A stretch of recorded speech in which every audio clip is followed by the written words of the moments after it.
Buenas noches, bienvenidos a Mil Historias. Un año nuevo más, historias nuevas por contar. Esta noche tenemos al gran veterano periodista dominicano, Rudy González.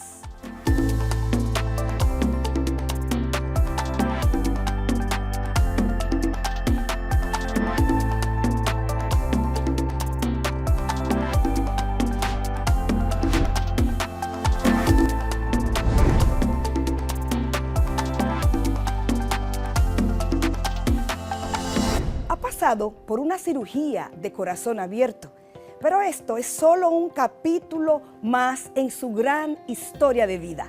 Rudy González, un periodista dominicano que cubrió las elecciones desde 1970, con una trayectoria profesional de 50 años en el periodismo dominicano, nos concedió el honor de contar su gran historia en Mil Historias. Soy Judith Leclerc. Que nadie hable de imposibles.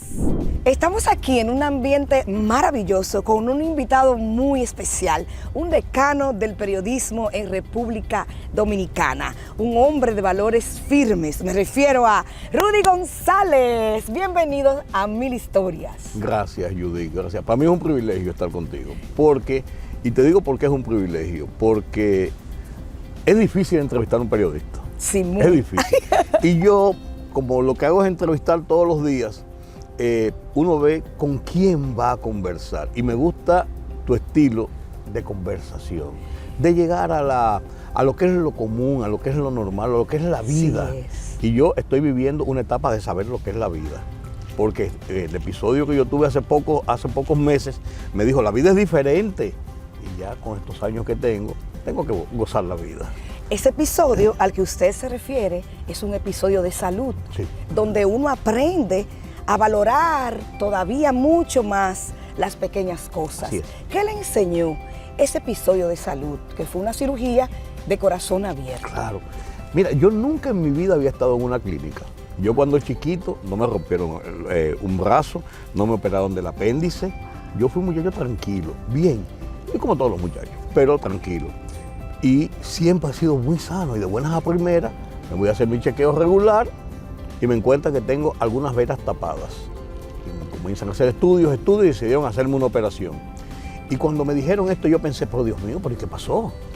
A mí nunca me ha pasado nada. Cuando te dicen operación de corazón abierto, eso como que constriña a cualquiera, ¿eh? Sí. Y yo no fui el menos. Pasó la operación. Y cuando estaba en cuidados intensivos después de la operación, que me lo pasé leyendo en cuidados intensivos, fue una operación, yo lo cogí de chercha, por así decirlo. Cuando estaba en cuidados intensivos, yo hice una retrospectiva de mi vida y pensé lo siguiente. Yo pude, como me dijo uno de los médicos, tú pudiste haber salido ahí a esa puerta y te pudiste haber caído y te mueres porque se te bloqueó completamente una de esas arterias y ponemos muerte súbita. Y yo pensé estando ahí, si yo hubiese muerto, ya el día de hoy, hubiese muerto hace 3, 4, 5 días, o me quedo en la operación, el día de hoy, ya yo fuera el recuerdo de mis amigos. Ahora, ¿qué he hecho yo para que esos amigos tengan ese recuerdo mío? ¿Por qué no darme cuenta de qué he dejado en el camino para completarlo? Yo creo que yo lo he hecho todo, pero uno ve la realidad entre la vida y la muerte. Es una raya que divide, Judith. Es una cosa tan sencilla, pero uno entiende, he vivido bien, he servido a la sociedad, he servido a mi familia, a mis amigos. Y entonces uno en esa retrospectiva, uno dice, sí, ha merecido la pena haber vivido hasta aquí. Yo tengo 73 años y te digo, los he gozado como todo te supone. Con altas y bajas, con alegrías y penas, como todo ser humano. Pero siento más satisfacción que tristeza, que pena por algo que no haya hecho. Yo siempre tengo una frase, mi papá lo decía, y es una frase muy popular, a quien tú no puedas hacerle un bien, jamás le hagas un mal. Wow. ¿Y qué pasa por lo primero que pasó por la cabeza? En ese momento que le dijeron cirugía de corazón abierto, ¿qué fue? Bueno, yo estaba en un cuartito así en recuperación porque me habían hecho un cateterismo para chequear y cuando me dijeron eso, yo sentí que el techo se me cayó encima. Wow. Y mi esposa entra llorando y me dice, tenemos un problema. Yo pensaba que me iba a ir esa misma tarde de ahí porque un cateterismo es una cosa ambulatoria. Tenemos un problema. Y yo dije, Dios mío, yo soy un hombre de mucha fe, que no se la ando pregonando a nadie. Yo nací en un hogar cristiano. Y al nacer en un hogar cristiano, yo soy una persona que tiene una fe profunda. Y pensé, bueno, Dios, en tus manos me encomiendo. Mi esposa llorosa, me dijo, tenemos un problema. Y yo le dije, vamos a salir. Despreocúpate, vamos a salir. Y vinieron los médicos y me dijeron esto y aquello. Y yo pensé, voy a salir de verdad. Yo confié. Mi familia, se reunió toda mi familia. Mis hijos que viven fuera llegaron al día siguiente. Pensamos irnos fuera a hacerme la operación. Dijeron, no, vamos a hacerla en el país.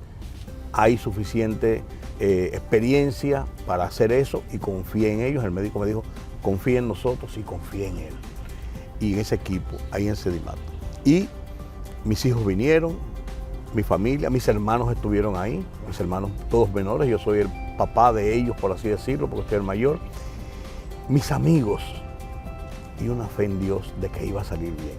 Oye, y salió bien. Yo digo, los 3 días que yo estuve antes de la operación, en preparación ahí en Sedimat, los amigos que iban a visitarme, Miguel Franjul, por ejemplo, fue a visitarme y me dijo, pero si tú me dices que vengamos a beber café para acá, yo vine preparado mentalmente porque yo pensé que iba a encontrar un hombre así, con muchísimos aparatos y en pijama. Y Josefina Navarro llegó, mi amiga Josefina Navarro de toda la vida, llegó con un bulto lleno de cosas, de unas papitas y unas cosas que metió de contrabando en Sedimat para decir, yo me voy a quedar aquí todo el día porque este hombre debe estar en una situación muy crítica. Y así por el estilo. Y yo lo pasé muy bien y eso me preparó. Y me preparó físicamente, pero me preparó mentalmente. Y pasé ese trance 13 días en un hospital, un hombre que nunca había estado en un hospital, 13 días en un hospital. Y cuando yo salí, yo dije, yo puedo salir caminando. Y me dijeron, no, tiene que salir necesariamente en una silla de ruedas. Uno de los días, la experiencia mayor que yo pasé en cuidados intensivos, al segundo día de estar ahí, yo llamé a una de las enfermeras y le dije, hazme el favor. Y como son habitaciones, los cuidados intensivos de Sedimat son habitaciones, no una sala común, le dije, tú me puedes parar y llevarme a esa ventana. Una ventana que estaba a 8 metros o 10 metros. Yo lo hice como en 15 minutos, caminando hacia el pasillo. Wow. Y cuando me paré en la ventana y miré hacia afuera, la enfermera fue y se paró y me dijo, ¿y qué usted está mirando? Digo yo, esas son las luces, las torres de las luces del Estadio Quisqueya y 5 camiones de esos que reparten agua. Y me dice, pues ¿qué usted ve en eso? La vida. Wow. Esa es la vida. Y dije, ratifiqué mi convicción de vivir. Me encanta. Y aquí estoy contigo. Vio que de todos los procesos que uno vive, de esos procesos dolorosos, tristes, de ahí sale la luz más hermosa. 5 meses solamente de ese trance. Y mírame cómo estoy. Y más alegre, sí, más firme para vivir. Y me siento más humano. ¿Verdad que sí? Me siento más humano, porque sé por lo que deben pasar muchas personas. Ahora yo he hecho casi un club de amigos que han tenido y se han operado. Anoche estuve hablando con uno de ellos hasta las 11 de la noche que se acaba de operar hace 2 semanas. Y yo lo llamo y le digo, ¿qué tú comes? ¿Y qué tú haces? Y ya vamos a hacer esto. Y te voy a buscar para darte una vuelta. ¿Y tú andas manejando? Sí, yo ando manejando. Hace 2 semanas me fui hasta Punta Cana con mi mujer. Wow. Manejando. Yo, está bien, yo estoy Qué bien. lindo. Sí, eso se llama empatía. Empatía y pensar también en otros, en poder usar lo que uno ha aprendido para que el otro también... Eso es lo que yo he hecho toda la vida. Tratar de las experiencias mías, compartirlas. Las buenas. Claro. Las malas me las guardo. Exacto. Y una cosa, usted se crió en la zona colonial. Ahí nací. ¿Cómo era entonces esa época, ese niño? ¿Cómo era ese niño? ¿Cómo era Rudy niño? 14 calles, la zona colonial llegaba, o sea, la ciudad llegaba hasta la avenida Pasteur de hoy. Sí. Y por arriba hasta San Carlos, lo que es hoy la México. Y era un pedacito de ciudad. Bueno, nosotros nos íbamos a jugar pelota a la universidad los sábados y eso estaba en las afueras. Y como le decían mata hambre a esa zona, porque habían tantos árboles de mangos, cajuiles, limoncillos, y nosotros veníamos con sacos llenos de eso, porque se perdían, le decían mata hambre por eso. Wow. No, una vida muy tranquila, una vida muy de familia, una vida muy buena, una vida de en que uno se criaba en valores, en que había que respetar al vecino, en que el vecino tenía la facultad de llamarte la atención, de darte una pela si fuera necesario, pero donde se cumplían las reglas. Mi papá decía, aquí hay que estar a las 7 de la noche en la casa, porque después de las 9 en la calle están los policías y los ladrones, y algunos policías que son ladrones. Me inculcaron ese temor. Mis tías, yo me crié con 2 tías que no se casaron y una abuela. Excúsame. Sí. Y entonces yo era como un niño lindo. Nos criamos 3 primos con ella porque mi papá vivían ahí cerca. Nos criamos juntos y en mi casa era un cuartel militar. Se levantaba uno a las 6 de la mañana en punto. Había que arreglar la cama. ¿Ves? Había que irse a bañar, poner las toallas a secar, limpiar el baño, porque un baño completo, había que suapiar el baño y dejarlo para que el otro que viniera a encontrar el baño limpio y seco. De ahí pasábamos al culto de la mañana, eran adventistas. Wow. Era un cuartel militar. Sí. Había que hacer el culto, después del culto a desayunar y después de desayunar a las 8 menos cuarto para ir al colegio. Veníamos del colegio a las 12 del día, se ponía la mesa y el que no almorzaba junto, cuando se levantaba la mesa se quedaba sin almorzar. Me encanta. A las 2:30 de la tarde a la biblioteca que está en el Parquecito Duarte. Qué pena lo que ha pasado en el Parquecito Duarte, ahí de la zona colonial, en la Padre Bellini, esquina Duarte, con este lío que se armó los otros días. Ahí la biblioteca frente al convento de los dominicos, a estudiar todos los días ahí, a comer las cosas. A las 5 de la tarde volvíamos, ya después de haber estudiado, la cena, a bañarse, la cena, acostarse todo el mundo. El culto de la tarde y acostarse. Es una vida. Wow. Los fines de semana entonces ya habían algunas libertades, pero es una vida de familia, de amigos, de compañeros, de convivencia. Es una vida diferente. Wow. ¿Y qué usted leía? Porque usted me dice que cuando lo operaron de corazón abierto, se puso a leer, que también lo llevaban a las bibliotecas de la zona colonial. ¿Qué leía en ese entonces y cómo aprendió a amar la lectura? Desde muy pequeño en mi casa se leía. Para comenzar, ¿tú sabes lo primero que yo leí en mi vida completo, la Biblia? ¡Wow! Había un proceso, había un mecanismo de leer la Biblia en un año. Tú podías leer la Biblia completa en un año para no hacerte aburrido. Y la Biblia es un libro bonito porque es un libro de historia. Tú tienes que verlo, tiene un concepto religioso, pero también tiene un concepto de historia, de cómo fue la formación del mundo, de cómo se dividieron los pueblos, y todo basado en el pueblo de Israel. Pero en mi casa era obligatorio leer. Y además, antes no es como ahora, que tú coges una computadora y metes Judith Leclerc y te sale la vida todo entera. Y entonces tú coges 2 párrafos, un copy-paste y lo pones en la página. Antes había que ir a la biblioteca y fajarse con esas enciclopedias y abrirlas y comenzar a leer y comenzar a copiar. Y por eso uno aprendía mucho. Pero al hacerlo así, tú te ibas haciendo amante de la lectura. En mi casa siempre se leyó mucho, se obligó prácticamente a leer mucho. Mi papá leía mucho. Y entonces yo me acostumbré a leer y siempre me ha gustado leer. ¿Y cuándo decide entonces ser periodista? Bueno, cuando yo termino la secundaria, tenía 17 años, 1967, tú no eras ni un besito cuando eso, 1967, yo quería estudiar periodismo. ¿Por qué quería estudiar periodismo? Mi papá trabajaba en un periódico. Yo me crié entre las rotativas y todo lo que tiene que ver con un periódico ahí en La Nación. Mi papá trabajaba en La Nación en esa época. La Nación estaba donde está la tienda La Sirena, que está ahora en la Avenida Mella. Y yo vivía ahí al doblar en San Antón. Y me pasaba el día entero ahí. Y iba mucho. Y tenía ese amor por el periodismo. En mi casa, por demás, se reunían muchos amigos de mi papá con mi papá en el patio. Tenemos un patio frondoso, una cosa como esta, precioso. Y ahí se reunían y tomaban tragos y mi mamá le preparaba un sancocho, eso hasta las 9 de la noche. Eso no es como ahora de cantar a las 4 de la mañana. Sí. Y entonces yo oía las historias y veía a los amigos de mi papá y me apasionaba el periodismo. Nos vamos a ir a una pausa y al regreso seguimos esta maravillosa historia de Rudy González, un gran decano del periodismo dominicano. Seguimos con más Soy Judith Leclerc, que nadie hable de imposibles. Al regreso, Rudy González nos sigue contando más de su historia de vida. Soy Judith Leclerc, nos vamos a una pausa. Que nadie hable de imposibles.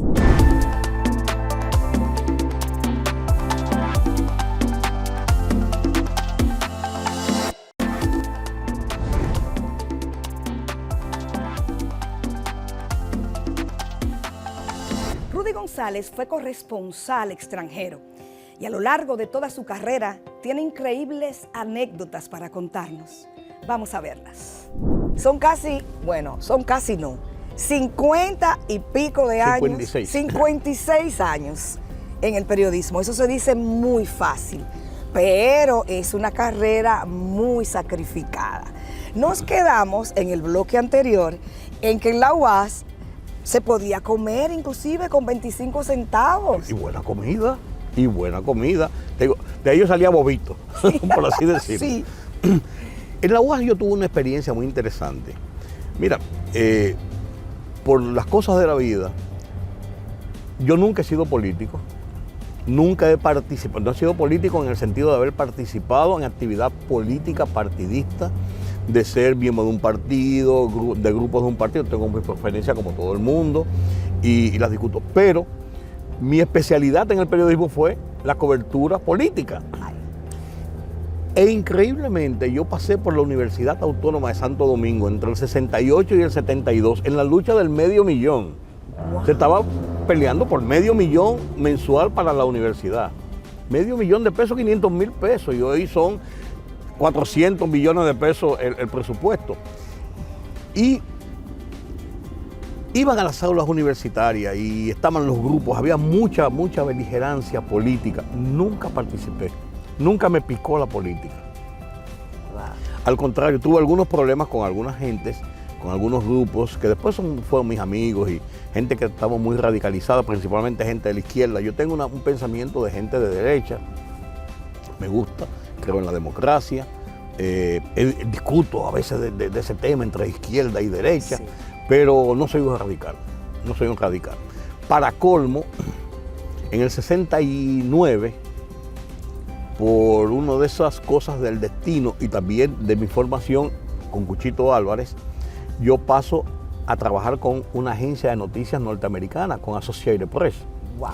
Porque Cuchito me puso a que Robert B. Reyes, uno de los grandes veteranos del periodismo, que venía mucho a República Dominicana, lo asistiera, porque él no podía asistirlo. Cuchito era el corresponsal de la AP, para que lo asistiera y lo ayudara en algunas cosas. Yo lo ayudé. Wow. en esas cosas, y después Cuchito se fue retirando y me fue dejando la agencia a mí y ellos me contrataron para eso. ¿Qué pasa? Robert B. Reyes cae en el 73 como el hombre que trabajaba como doble agente. Además de ser periodista y corresponsal para América Latina de Associated Press, era agente de la CIA. Y lo involucran en el golpe de Estado de Salvador Allende, el golpe de Estado y muerte de Salvador Allende en Chile. Él trabajaba también para una compañía que es All American Cable, sino ITT, International Telegraph and Telephone. La ITT, que era una dependencia de la CIA, decían. Entonces, a mí me tipificaron inmediatamente esos grupos comunistas de ser agente de la CIA. Ay. Y desde siempre, bueno, mucha gente entiende que yo siempre fui un agente de la CIA. ¿En serio? Sí. Y yo no se lo desmiento a nadie. No se lo desmiento a nadie porque eso no se desmiente, porque la gente no te lo cree, que tiene un concepto de ti, dice que tú eres esto, que... Sí. Ay, mira, está negándolo, pero... Esas son fábulas que se van tejiendo. Entonces yo se lo dejo. Entonces yo trabajé con Associated Press 22 años. Y en la universidad tuve algunos encontronazos con esos grupos de izquierda. Me acuerdo una vez que un grupo del Pacoredo, ahí en plena alma mater, saliendo de la puerta, yo estaba haciendo un trabajo, un reportaje, me dieron una tanda de golpes, me rompieron la cámara, me rompieron el poloche que yo tenía. ¿Quién me salvó? Atuey de Camps Jiménez, que era secretario general de la Federación de Estudiantes Dominicanos, amigo mío también, porque lo conocía de siempre, y él y su grupo le dieron una, como le dicen ustedes, una salsa a esos gente del Pacoredo. Y después muy amigo mío, uno de los que estaba ahí, Gregorio, me recuerdo, amigo mío, me decía, yo sí siento haber hecho esto. Entonces son experiencias. Eso va curtiendo a uno también. Y esa experiencia con la AP, esa experiencia ya en el Caribe, muchos años en el Caribe pasé a ser editor político, después vino Teleantillas, que era una dependencia del Caribe. Comencé a hacer televisión por primera vez en mi vida. Teleantillas fue un boom. Sí. Y nosotros hacíamos aquellas despedidas y aquellas introducciones desde la calle que no se veía en la televisión dominicana. Y eso fue yo andaba entonces ya con saco y corbata todo el tiempo, porque no sabía en el momento en que tenía que hacer una despedida. Y además para ir al Congreso yo siempre fui muy respetuoso de eso. Al Congreso siempre fui con saco y corbata porque era un centro solemne. Y entonces de ahí fui escalando hasta que en el periódico, en el Caribe, fui un agente de Germán Órdenes, de sus amigos Germán Órdenes. Tengo muchos episodios de cosas que pasaron en la política y en las cosas. Germán Órdenes es un protagonista de todas esas cosas, igual que don Rafael Herrera. Y entonces yo aprendí mucho y tuve muchas vivencias. De ahí entonces me contratan en el 1984, nada más y nada menos que Miguel Guerrero, mi gran compañero, me dice un día, Sí. ¿tú quieres trabajar en Última Hora? Aníbal de Castro me dijo que le ayudaba a conseguir un buen periodista para que fuera jefe de redacción y su director de Última Hora, porque tiene un problema ya y necesita un periodista. Y yo, encantado, me reúno con Aníbal de Castro y eso fue un lío para yo salir del Caribe que tú no te supones. No querían que se No, fuera. porque cuando yo le dije a don Germán, mire, me estaban ofreciendo en el grupo Listín para que me vaya a Última Hora como su director. ¿Y por qué tú te quieres ir? Y fue un pleito.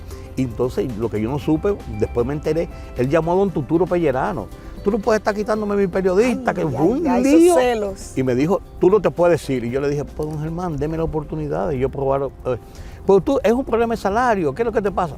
No, que yo quiero probar, quiero tener la oportunidad. Hasta que finalmente, ¿tú sabes cómo me fui? Después de discutir todo esto, yo tuve que hacer un mes de trabajo en el Caribe, al tiempo de hacer un mes de trabajo en Última Hora. Yo me iba a Última Hora y llegaba a las 6 de la mañana, salía a las 2 de la tarde cuando terminaba la edición y a las 4 de la tarde estaba en el Caribe entrenando a una gente para que fuera editor político y entrenando a una gente para que fuera editor internacional, porque yo trabajaba también los asuntos internacionales del periódico. O sea, tenía una jornada doble. En el Caribe no me la pagaban, en Última Hora me pagaban y ya tuve un sueldito mejor. No, y Última Hora tuvo una época gloriosa. Última Hora, ¿tú lo leíste en Última Hora? ¿Qué ¿Tú no leíste Última Hora? ¿Qué falta hace? Claro. Hace ese periodismo. Hicimos un trabajo muy bueno en Última Sí. Hora. Cuando yo llegué a Última Hora, tengo que reconocerlo, Última Hora ya tenía su fisonomía propia. Era un gran periódico, un periódico diferente, un periódico vespertino, que era un periódico de combate, de noticias calientes. Y entonces Última Hora se caracterizaba porque tenía un grupo de periodistas, analistas muy buenos. Guario Ernest Rosa, el mismo Aníbal de Castro, César Medina, un grupo muy bueno de profesionales, Juan Bolívar Díaz, que hacían más artículos en profundidad que realmente el periodismo cotidiano que también se hacía. Y yo encontré eso. Cuando yo asumí la dirección del periódico, después de la crisis del 92, que yo asumí la dirección del periódico, entonces yo seguí eso mismo. Y conformé mi equipo, pero seguí eso mismo. Y casi todos se quedaron conmigo. Es tan así. Y yo hice un trabajo del que yo me siento orgulloso en Última Hora. Ninguna de la gente, ninguna de la gente que trabajó conmigo en Última Hora, que fueron mucha gente y muchos que yo formé, te puede decir hoy que yo fui gruñón, sí. Exigente, sí. Pero yo echaba 4 San Antonio porque ese periódico había que sacarlo a las 12. Pero a la 1 de la tarde me sentaba arriba en un escritorio. ¿Qué fue lo que pasó hoy? Y me sentaba y lo discutíamos. Éramos una familia. Tanto es así que hoy, 20 años después de haber cerrado Última Hora, que lo cerró el gobierno de Hipólito Mejía, cuando la ocupación con el caso Baninter, un grupo, se llama Excompañeros de Última Hora, está conformando un grupo para reunirnos con motivo el año que viene del aniversario de Última Hora, 16 de marzo. Y ya se han anotado nada más y nada menos que 72. Porque yo dije, ahí van a ir, sí, los excompañeros, ahí están todos. Y muchos que trabajan en otros sitios. Y me dicen, yo dije, no se puede quedar nadie. Yo dije, la única condición que yo pongo es que no se quede nadie. yo siempre he tenido el concepto de que el mensajero es tan importante como el periodista, porque si él no te lleva el papel ahí atrás, Exacto. no llega la información ahí atrás. El fotógrafo, la gente que trabaja en diseño, la telefonista, o sea, todo es un equipo, es un conjunto. Y yo, para mí, todos éramos iguales en ese sentido. Wow. Yo tengo dicen que yo soy muy carismático con eso, pero yo era mi equipo. Y cuando a veces me ven en la calle y me dicen, jefe, yo le digo, jefe, no. Los otros días me encontré con una persona que dijo, ese fue mi primer jefe. Y yo, una persona y yo le dije, yo no fui tu jefe, yo fui tu compañero de trabajo. Yo tenía una posición y tú tenías otra. Y si tú no tienes esa posición, yo no puedo hacer mi posición de jefe. Seamos compañeros de trabajo. Y eso me ayudó. Fue en 2003, si no me equivoco, ¿verdad? Sí. Exacto. Entonces, hace 20 años, ¿cómo justamente. le impactó eso profesional y personalmente? Una cosa impresionante. Yo nunca había estado sin trabajo en mi vida. Y de buenas a primeras, de la noche, de la mañana, cuando llegó esta gente y ocupó el periódico, y Miguel Franjul y yo decidimos salir del periódico. Lo que pasó fue que dijeron, no, estamos cancelando, la nueva gente que llega, estamos cancelando a Miguel Franjul y vamos a poner a fulano de tal. Pues yo renuncio. Yo no acepto eso, yo no trabajo en un medio intervenido por el gobierno.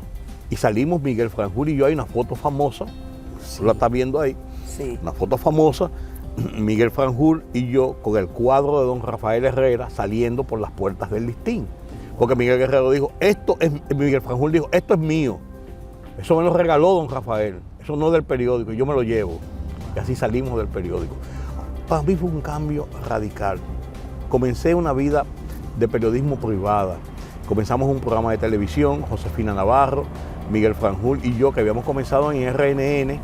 Era un programa estelar, 2 directores de periódico y Josefina Navarro, sí. Era la coordinadora, sí. en piso, ahí mismo, en el aire. Es un programa muy bueno, 2 directores dando las noticias del día. Y ese programa duró 3 meses, 4 meses, porque ahí mismo vino el cierre de RNN. Fue una época muy dura. Y entonces seguimos nosotros entonces, Miguel Franjul y yo, haciendo un programa de televisión. Hicimos un periódico, Diario a Diario. Sí. Ahí te lo estoy mostrando, Diario a Diario, un periódico duro, combativo, contra Hipólito Mejía y contra la ocupación. No contra el tema del caso Van Inter, sino contra la ocupación a los medios. Nosotros fuimos hasta Washington. Exacto. Y nos reunimos en el Capitolio con legisladores y con la prensa internacional. Yo era vicepresidente de la Comisión de Libertad de Prensa de la CIP, de la, sí. Sociedad Interamericana de Prensa, y miembro del Consejo Directivo. O sea, teníamos un power tremendo. Hicimos una buena campaña, pero entonces comencé mi vida particular. Monté una oficina de consultoría, de asesoría, seguí con mis programas de televisión, de ahí me metí en radio y por aquí, por ahí. Y entonces me gustó la televisión. Yo no sé de dónde me salió a mí que un hombre tan feo como yo, porque son cosas para gente que tiene una buena sonrisa, que tiene... Claro, hombre. Yo decía, bueno, pero a lo mejor le gusta lo que yo digo.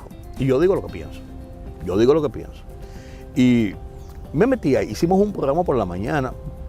Después que recuperamos los medios en el 2004, que salió el gobierno de Hipólito Mejía y nos devolvieron los medios, en RNN comenzamos un programa en la mañana. Estaba Ricardo Rojas León, estaba José Monegro, estaba Orlando Gil y yo.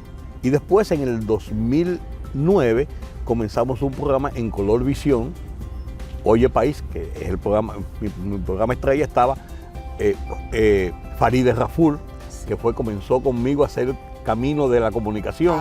Ya. Farideh Raful, José Monegro, Orlando Gil, Carlos Cuello, Julián Roa y yo comenzamos ese programa. Todas las noches de 10:30 a 12 de la noche. Y era un programa, por ahí pasaron todos los candidatos, pasaron pasaron presidentes, todo el mundo pasó por ahí, querían ir a ese programa. Era muy bueno, Orlando Gil era una estrella en el mundo de la política, de la información política, y con Joselito Monegro y con Farideh Raful siempre fue agresiva. Esa muchachita es una avispita, siempre fue agresiva. No es ahora que ella es así, hija de Grace y Tony, tiene que ser así. Así es. Y entonces de ahí seguí y decidí dedicar mi vida a la consultoría, a la asesoría. Tengo una oficina con buenos clientes. He reducido un poco el ritmo de trabajo después de mi episodio, porque ya yo tengo 73 años también. Y nada, esa ha sido mi vida en el periodismo. Ahora estoy escribiendo la lista, mis memorias. Ay, con eso nos vamos a ir a una pausa. Y al regreso, entonces, venimos con ese tema fascinante de estas memorias de Rudy González, que vienen muy pronto, el año próximo, seguro. ¿Antes? Ay, ¿antes? Antes, Ay, están listas. Bueno, esto es Mil Historias, que nadie hable de imposibles. El cierre de última hora fue uno de los acontecimientos que más hirió a este profesional del periodismo dominicano. ¿Cómo pudo manejar eso? ¿Qué lecciones de vida le dejó ese episodio en su vida?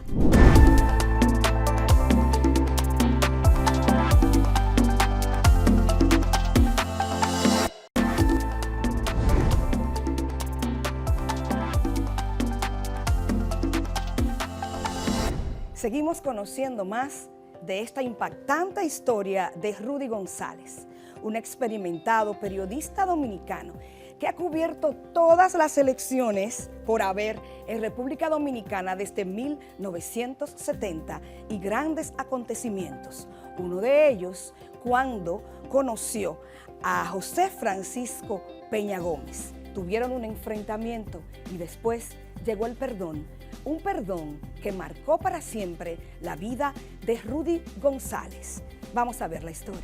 Al mencionar que está escribiendo sus memorias, ¿podría entonces compartir con nosotros algún dato sorprendente o alguna anécdota increíble que tenga ahí en el libro? Mira, las memorias mías pueden ser aburridas. No me digas, yo pueden no ser creo. aburridas porque es la vida de una persona. Así. No, pero yo lo que estoy haciendo con esto, la idea de escribir estas memorias, pues yo tengo unos libros ya escritos sobre mis editoriales en Última Hora, sobre mis columnas en el Listín Diario y en el periódico El Caribe, tengo varios tomos, eso es otra cosa.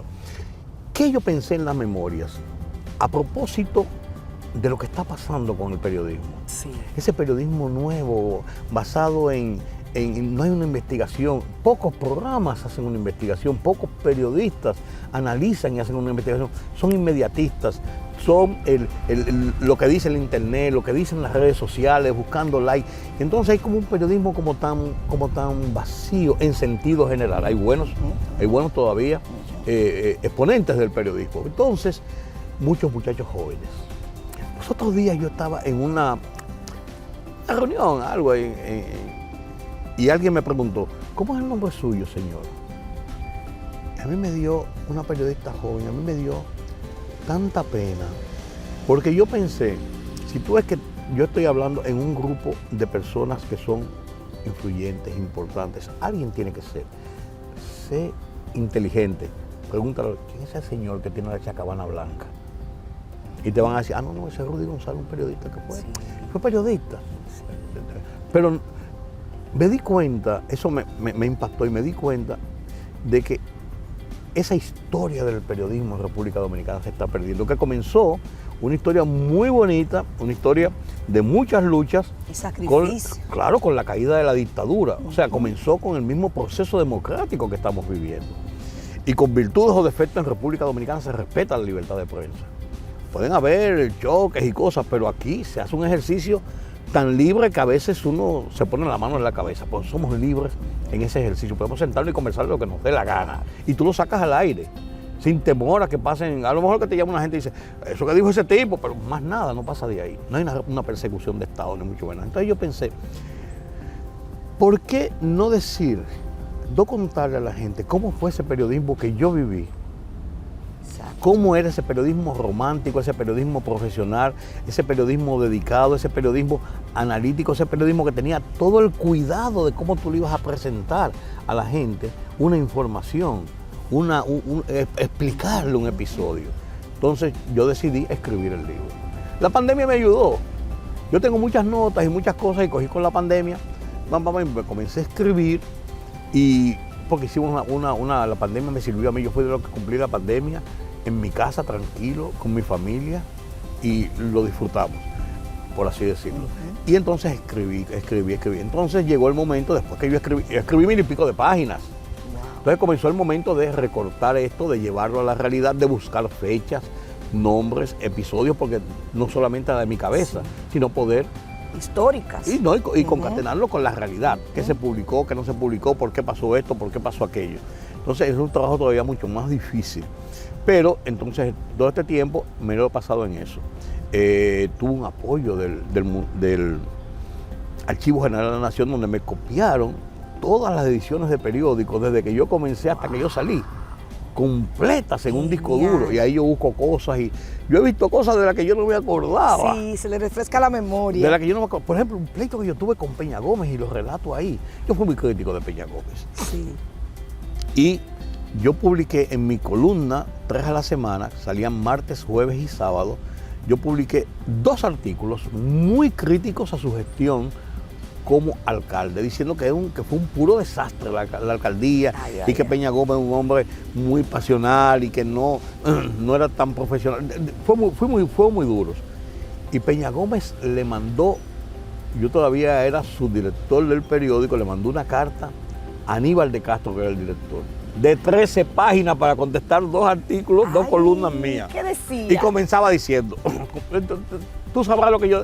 Comenzaba diciendo, su muy reformista jefe de redacción y su director, y por ahí comenzaba la carta. Me dijo tantas cosas, pero él hábilmente usó esa carta para poner en contexto sus pleitos que tenía con Jacobo Magluta, del cual él no había hablado. Lo que pasa es esto y eso, porque él me acusaba a mí, decía que yo, aunque decía su muy reformista, yo no era reformista, él me acusaba a mí de ser amigo de Jacobo Magluta, y es verdad que yo era amigo de Jacobo Magluta. Y la amistad de Jacobo Magluta se concretó más porque Orlando Gil era su asistente, y Orlando Gil siempre fue conmigo, fuimos compañeros siempre, toda la vida. Y entonces él me acusó, y esa carta dijo de todo.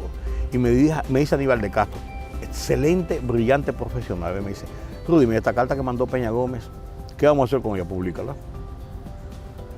Públicala. Pues dice muchísimas cosas de ti, públicala. Wow. Ese es el derecho de Peña Gómez, decir eso, contestar lo que yo dije, porque yo creo en ese derecho. Por el hecho de yo ser periodista, de yo ser director de un periódico, de yo ser el dueño de un programa, no me da a mí la potestad de decir de ti lo que me dé la gana y no dejar que tú tengas tu versión sobre lo que yo digo. Yo eso lo respeto, pero como tú no te supones, se publicó la carta y estaban la gente del PRD esperando una respuesta mía en las siguientes columnas. Pasó 2 semanas, 3 semanas, 4 semanas, 5 semanas. Y un día cogí, le metí un viaje a Peña Gómez tan desconsiderado como el primero, pero más pensado, más analizado, y fui muy duro, pero me dio una lección Peña Gómez. ¿Qué pasó? Llega Marino Mendoza a mi oficina en el periódico y me dice, Rudy, Marino Mendoza, amigo mío, habíamos cubierto él por el Listín Diario y yo por el Caribe, habíamos cubierto las campañas políticas, y me dijo, Peña Gómez quiere verte. Está bien. No, pues él quiere verte. Puede ser mañana, por la tarde.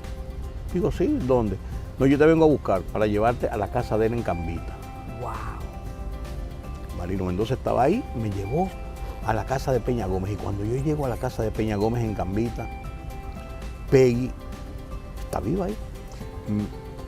¿Quiere beber algo, don Rudy? Espere, que él está recibiendo una gente. En un momentito, parecía algo así como esto, paradisíaco, muy bonito. Como un bohío pequeñito, ahí estaba Peña Gómez sentado, con una ropa de hacer ejercicio, demacrado, así ya, casi no podía casi ni hablar. Y me dijo Peña Gómez, hola Rudy, ¿cómo tú estás? Digo, Peña, ¿cómo están las cosas? ¿Cómo te sientes? Porque estamos muy mal. ¿Cómo te sientes? Caramba, me dice. Yo te mandé a buscar. Hablamos de 2 o 3 cosas. ¿Cómo tú ves la situación del país? ¿Qué tú crees? Y cuándo. Me dice, mira, yo he hecho por el país. He entregado mi vida por el país, aunque mucha gente no lo crea. Pues yo creo en eso. Y yo sé que tú y yo tuvimos muchas dificultades. Yo quiero pedirte perdón si yo te ofendí en algo. Oye, me emociono todavía. Wow. Un hombre casi muriéndose. Un líder de esa magnitud. Así, decirme, oye, nos abrazamos, le pedí perdón también, si yo te ofendí, Peña, pues son los rigores de la vida pública y ese tipo de cosas. Y me dio una lección, me dio así casi ya en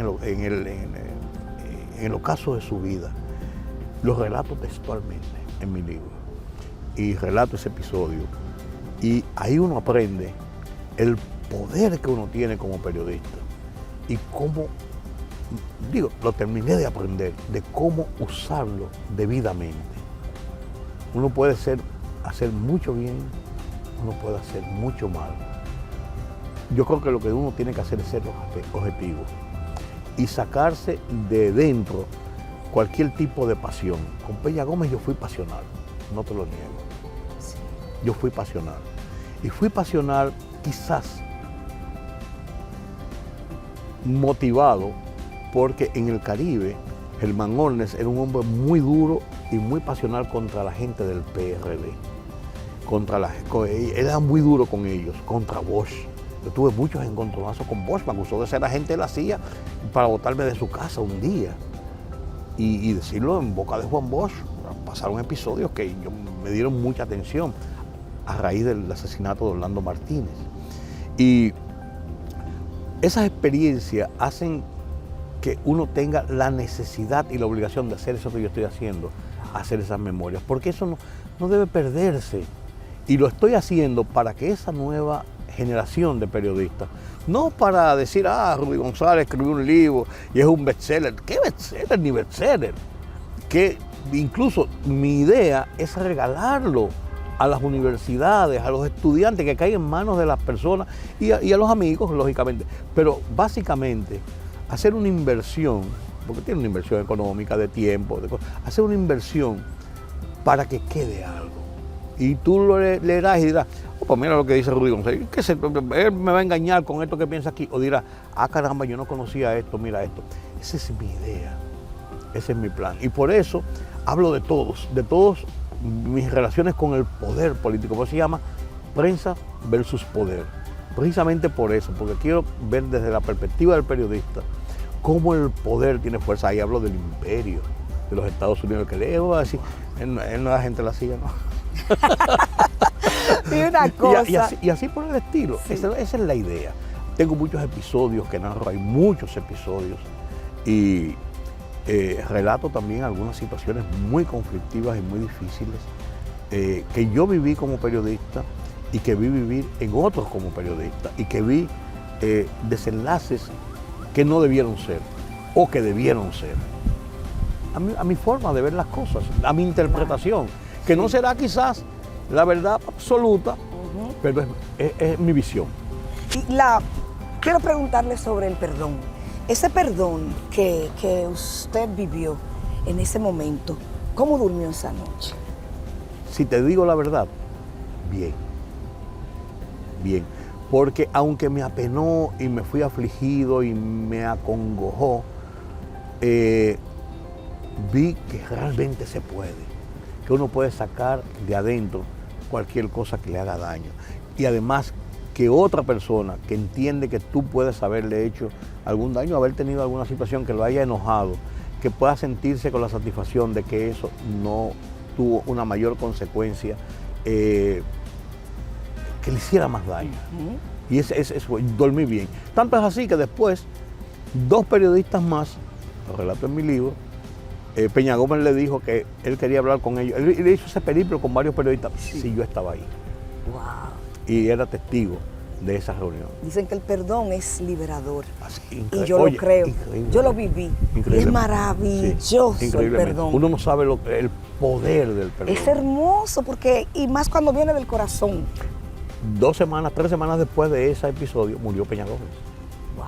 Yo cubrí ese suceso, fue muy triste. Muy triste. Y mucha gente, incluyéndome, descubrimos lo grande que era ese hombre, que mucha gente nos mintió sobre él y le creímos. Y era un hombre grande y humilde y bueno. Lo que pasa también, Judith, que a veces no nos damos cuenta de la gente que tenemos, de la calidad de la gente que tenemos, de la valía de la gente que tenemos, hasta que después nos mueren y pasa una retrospectiva. Mientras los tenemos ahí, lo sabemos, pero como que no. Exacto. Eso es una condición humana, ¿eh? No solamente, eso pasa frecuentemente. Eso pasa. Y de su historia, de las historias que usted cubrió, ¿cuál fue la más significativa de todas? La que más lección le dejó, aparte de esa. ¿O la más difícil? Bueno, yo estuve en Nicaragua como corresponsal de Associated Press, me mandaron a Nicaragua a cubrir el final de Somoza. Y yo estuve en el Hotel Intercontinental cuando mataron a Bill Stewart, el periodista norteamericano de ABC, que fue lo que dio motivo a que los norteamericanos intervinieran y definitivamente acabaran con el régimen de Somoza. Fueron días muy duros y muy tensos. Y cuando ocurrió aquello, todos pensábamos que a cualquiera de nosotros podía morir. Y yo decía, ¿qué hago aquí? Wow. ¿Qué hago aquí? Pues estaba ahí. Esa fue una gran experiencia y además era todavía mi época casi de formación mucho más recia, mucho más profesional. Yo he entrevistado mucha gente importante. Recuerdo una entrevista que hice con Raúl Cedrás. Wow. En Haití. Me fui con Ricardo Rojas León y entrevistamos a este hombre que no había dado una entrevista para nadie. Tenía como 4, 5, 6 meses en el poder después de haberle dado el golpe de Estado a Jean Beltrán Aristide. Y me ofreció una entrevista. Y conversamos y conversamos. Y cuando yo publiqué esa entrevista aquí en Última Hora, a doble página, varios días, causó un revuelo, que cómo era posible que yo estaba exaltando a este golpista. Hablé de lo que él me dijo y fue una entrevista que incluso para evitar cualquier cosa, después yo escribí un par de columnas sobre mis interpretaciones del tema, usé mucho la técnica de preguntas y respuestas. Una introducción y preguntas. Yo pregunté esto y él contestó esto. Para evitar que las interpretaciones pudieran llevar a un morbo. Pero para mí es más, y dijeron tantas cosas de mí, que cogí una fotografía de Raúl Cedrás conmigo, yo entrevistándolo al lado con mi grabadora, y la puse en mi oficina de este tamaño, para que todo el que entrara ahí se explotara. Esa fue una gran cobertura. Después de eso, la muerte de don Antonio Guzmán. Wow. A mí me llamaron en la noche del suicidio de don Antonio, me mandó don Germán Ornes, me llamaron a mi casa. Yo acabo de llegar de Estados Unidos de viaje de vacaciones y me llamaron que fuera a Palacio, que había una situación en Palacio y que fuera a representar a don Germán Ornes. Y cuando yo llegué allí a Palacio, no puede entrar por aquí. Entramos por la puerta de adelante, por la Moisés García. No, es por la puerta de allá atrás. Ahí estaba llegando don Rafael Herrera también. Cuando llegamos a la puerta de atrás, un oficial, capitán joven, correcto hasta lo último. Yo jamás supe cómo se llamaba. Don Rafael Herrera, sí, pase. Yo soy Rudy González, que no está en esta lista. No, yo vengo por don Germán Ornes. Esta lista usted no está. Y le dice a don Rafael, no, ese es uno de los muchachos de Germán, ese es uno de los muchachos de Germán. Si él te dice que viene por Germán, lo siento, pero yo no puedo dejarlo pasar. Tipo firme. Y ahí don Rafael Herrera entra y vino Stormy Reynoso, asistente de Jacobo, a buscarme. Sí, para que lo dejen entrar. En ese episodio que yo estuve ahí llegó Lorenzo Sánchez Baret con un fusil FAL en las manos, que era subsecretario administrativo de la presidencia. Yo voy a entrar. El oficial le dijo, usted no puede entrar. ¿Usted sabe quién soy yo? Yo sé quién es usted, licenciado. Pero yo voy para adentro. Usted no puede entrar. Dijo aquella frase, a mí nadie me va a agarrar asando batata. Baje el arma. Baje el arma. No, baje el arma, por favor, y retírese. Y llegó un carro con un general. El general Rudy González, fulano de tal. Usted no es del Estado Mayor, no puede pasar. Es un general que le está hablando. Él estaba del otro lado. Es un general que le está hablando. Póngase en atención. Muy respetuosamente, señor, no puede pasar. Tipo firme, pero yo no había visto un militar tan firme. Wow. Capitán, jovencito de academia. Cuando yo entro, me siento con Jacobo, amigo, y entonces en un momento se hace así y se entreabre, estaba en el antedespacho, se abre la puerta del despacho porque entra una gente y sale otra. Y yo veo adentro como 8 jefes militares, entre ellos Inver Barrera con una metralleta terciada en el hombro. Yo dije, ¿qué está pasando? Dios mío, le preguntó a Jacobo. No, que Antonio se pegó un tiro y lo están operando en el Marión, qué sé yo. Pero es verdad que se pegó un tiro o mataron al presidente. Y ahí tuvimos un rato hablando y conversando y me contó una serie de cosas, digo algunas y armo el escenario en el libro mío. Pero esa fue una noche terrible, amanecimos ahí, eran como las 1 de la mañana, hasta que como a las 4:30, a las 5 de la mañana, Stormy Reynoso, que era el que entraba, Jacobo nunca entró al despacho, se fumó un cigarrillo tras otro. Y uno hablando con él, ya comenzaron a llegar otros periodistas, otros directores de periódicos. Por un momento tuvimos don Rafael y yo por muchos ratos solo con Jacobo y nos contó muchas cosas, algunas de las que yo relato. Y entonces Stormy sale con una cara muy seria y le dice a Jacobo, murió don Antonio. Rápidamente Stormy llama a Comas, el coronel de Jacobo, que era el vicepresidente, que fuera a la oficina y trajera el traje negro. Jacobo estaba en camisa, que trajera el traje negro, se metió en un bañito ahí, se cambió y salió a esperar la juramentación. Wow. A las 6 de la mañana, saliendo el sol, llegó Néstor Contín Aybar, presidente de la Suprema Corte de Justicia, y juramenta a Jacobo Magluta como nuevo presidente de la República. Y yo salí de ahí, después de la juramentación, y me paré en la puerta del Palacio, hice una transmisión para Teleantillas en vivo. Wow. Eso para mí fue una noche inolvidable, inolvidable. Y qué bueno que pueda Y las cosas contarla. que yo oí ahí y de las que se hablaron ahí y de todo lo que se mencionó, una cosa impresionante, terrible. Ese libro hay que leerlo, esas Pero yo memorias. tengo, sí, yo creo que ahí pueden haber cosas interesantes. Claro, muy Pero interesante. pues no te hagas demasiadas ilusiones, pero yo creo que pueden haber cosas interesantes. Y antes de finalizar, cuéntame un poco de la familia, su familia, Mira, sus hijos. Mira, un poquito de su vida. yo casé temprano, tenía apenas 22, 23 años, era la época como uno se casaba, Sí. así. Me casé con una muchacha joven del barrio, una muchacha buena, de familia, tenía apenas 17, 18 años, casamos jóvenes, tuve 3 hijos,